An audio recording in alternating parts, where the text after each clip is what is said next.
Before we start, just so you know, this is a legit analysis of poems from a TV show. I'm a dig deep, and if you're not into that, run far away. What's most important when it comes to creative writing? Good plot? Cool and relatable characters? Big words? No, no, and no. If the piece isn't interesting, the reader will watch TV instead. One of the tenets of creative writing is that raw, genuine writing is interesting, powerful. Toni Morrison had to stop writing and go for walks to get away from the darkness of her book Beloved. Great art is often a result of a creative person dealing with the suffering in their lives, and mediocre art is passed in for a grade. Let's investigate the poetry of Guinevere Beck from the Netflix show You to discover if Beck is any good as a poet. I obviously can't quantify or measure the depth of someone else's emotions, especially when they aren't even a real person, but we can evaluate the details, the honesty, and the poetic devices a poet uses. We can evaluate the things that enable a reader to connect to the poem emotionally. And, of course, we can discuss the utility with which a poem delivers its meaning and content. Let's begin. I'm going to read it instead of showing her doing it because I'm sick of copyright strikes. Sorry if you tuned in to listen to a pretty lady. Here's a picture of her to help out. Clears throat. Crap. One day you won't need love anymore. One day you won't walk through the world as though it was your job to hold everything up. The sun, the sky, the hard part of the night. We only get a chunk of it at first, to be fair, and it's tough to judge a poem without reading the entire thing, but the placement of the poem in the greater context of the show is evidence too. We're given these 4 lines several times in the first episode, and we hear not all white male professors praise or denigrate those lines based on what he's trying to get from Beck. It's sort of unspecifically pretty. Nice might be the word. The second person use of you calls out the listener, stating that one day you won't need love. It tries to pull us into the problems of the writer. Maybe you find that compelling if you're currently having love issues, but if not, you're suddenly looking down on the poem from above, judging it for thinking it knows you. There's a cool image holding up the poem, but it doesn't really go anywhere. Sun and sky are fine, and there's some alliteration, but what is the hard part of the night? It's vague enough to mean almost anything, and the reader doesn't have anything to connect it to. Later, at the poetry reading, Beck gives us more.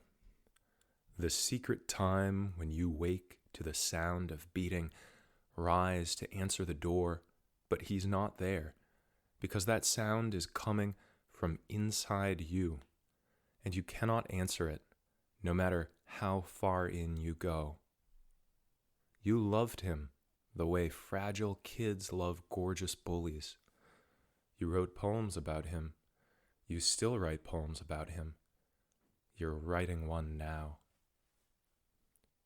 There's a lot of interesting stuff here. There's experimentation on the way to making a light bulb, but it's not lit yet, fam.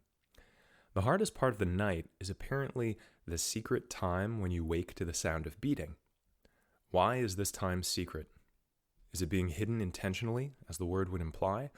Or is it simply late at night and the person waking is alone? It's not clearly presented, so it's not strongly written.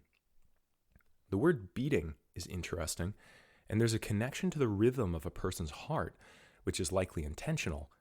But the reader might be disoriented to learn the beating is actually someone knocking or pounding on the front door.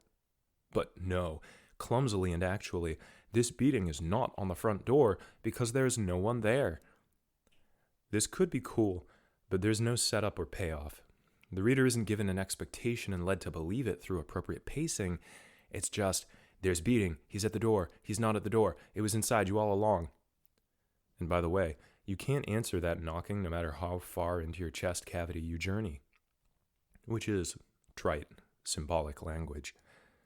It's definitely a level above follow your heart, but not enough above to be much good. The idea of fragile kids loving bullies is interesting. It seems to mean that the weak envy and idolize the strong, which may be true, but the simplicity of that explanation is complicated since it seems like there has to be more to the word love in a poem about a vague, seemingly romantic love. Do fragile people love beautiful bullies? Are the fragile people victims of those bullies? Because that would be a big obstacle in the path of love. Are the fragile kids emotionally weak or physically weak? Why is it important that the bullies are gorgeous? If it isn't the bully's power that the fragile person loves, is it only the bully's looks? If so, wouldn't it be more accurate to say, you loved him the way the ugly loved the beautiful? Although that's already been written in an actually gorgeous poem called The Way of the World by Kim Adonisio that you should definitely check out if you're bothering to watch a video on YouTube about poetry that was in a television show. By the way, can I get a like and a subscription? You know, only if this is doing something for you. Ultimately, even though you love him in the way that fragile kids love gorgeous bullies, it's not altogether clear what that actually means. Fragile and gorgeous aren't truly parallel. The issue isn't that it's hard to figure out.